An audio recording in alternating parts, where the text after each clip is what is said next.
stories in an interactive medium is more exciting in the sense because the player gets to get their hands dirty and really feel they're part of the adventure. They get to see and feel and go along this journey and make key decisions in that journey. Virtual reality is very different from traditional gaming in that it's more about letting the player sort of stand in this environment and sort of pull the story towards them. We give them the opportunity to reach out and feel that story in front of them.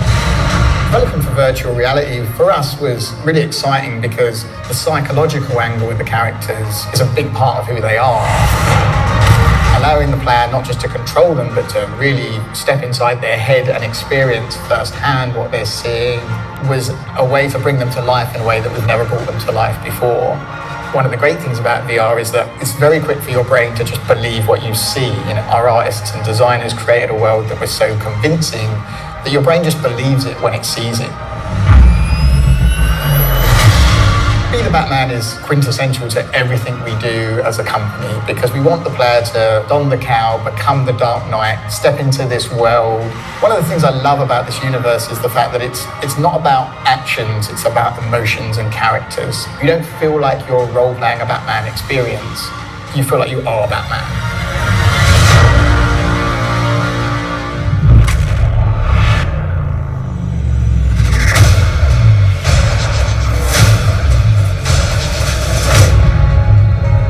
Our job is to tell an engaging story with the technology and tools that we have available to us. And the more convincing our presentation of emotion is, the more our audiences will become invested in the story we're telling.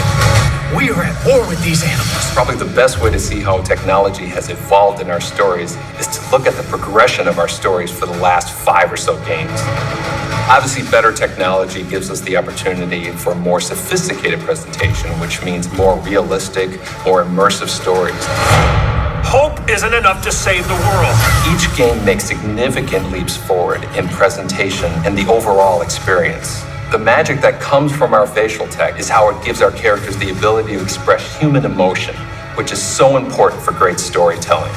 This technology lets us create big, elaborate sets with atmospheric effects to nuanced, like super detailed facial animations that allow us to express emotions like we haven't been able to in the past. One example is a scene with Supergirl and Batman where you could just read the emotional distress on her face as she's reacting to a tragedy that's just happened.